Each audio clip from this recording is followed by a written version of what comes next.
Hey everybody, it's Mr. Marshall here at Stony Lane. I have a Did You Know video about U.S. presidents. So take a look at this. Did you know? Do you know who this is? This is John Adams. John Adams was the second president of the United States. He was president from 1797 to 1801. Long time ago.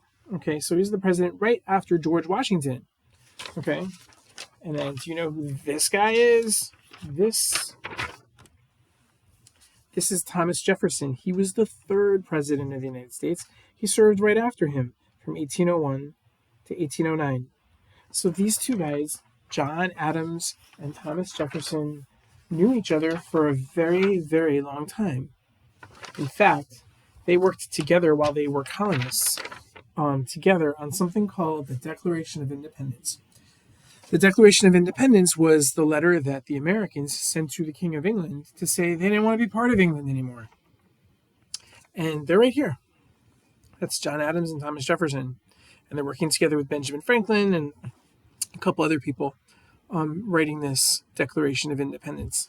And when they were working on the Declaration of Independence, they were really good partners. They were a really good team, and they really, really respected each other. But what happened was that as the years passed, they kind of stopped being friends. You see, John Adams, when he was president, Thomas Jefferson was his vice president.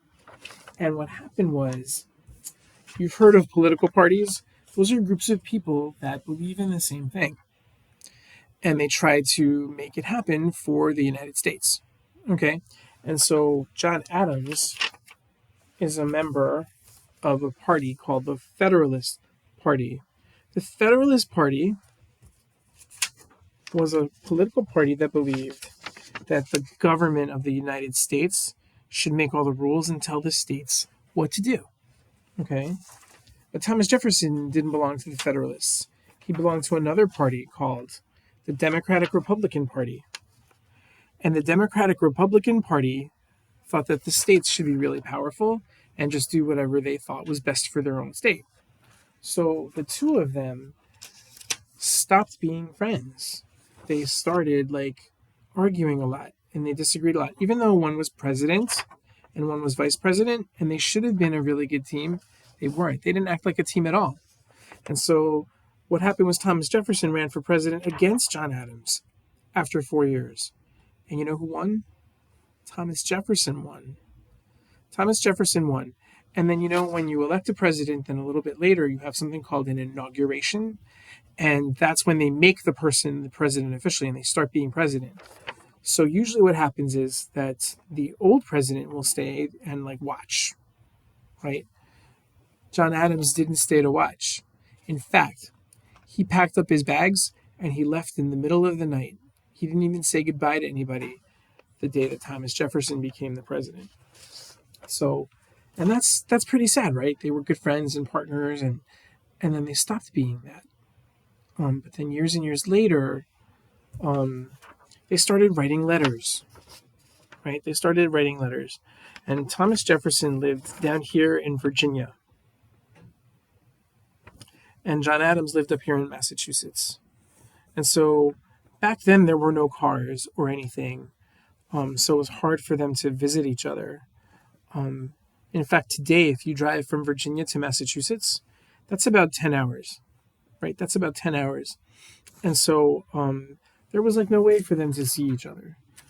So they wrote letters. And during their letters, they started to kind of make up, and they kind of decided that they were going to respect each other one more time, because they thought back to the old days when they first started working together, and they decided that they really, really respected each other, even though they disagreed on certain things. Okay, that's part of being a good team, right? Sometimes it's about disagreeing and then being okay with that. Okay, so one more thing that's sort of an interesting thing when this happened, when they wrote the Declaration of Independence, and they sent it to the King of England. That was on July 4th, 1776. That's called Independence Day. And that's why we still celebrate Independence Day on the 4th of July. And then many years passed, and they both got old and sick. And so Thomas Jefferson lived in Virginia, right? And he died on July 4th, 1826, in the afternoon. And like I said, they lived far. There was no phone, there was no email, there was no social media. They didn't really know. And John Adams was still alive, and he didn't know that Thomas Jefferson died. But John Adams was old, and that very same day, he died too. And what happened was, since he didn't know that Thomas Jefferson had died that afternoon, his last words were, "Jefferson lives." He didn't know. So these two men that were friends, and then enemies, and then friends again, both died the same day. And so, but notice this thing. When they wrote the Declaration of Independence, that was July 4th, 1776. When they died, it was July 4th, 1826. It's the same exact day, just 50 years later. Exactly 50 years later. But these two men that were friends, and then enemies, and then friends again, both died. Did you know? Now you do. I'll see you next time.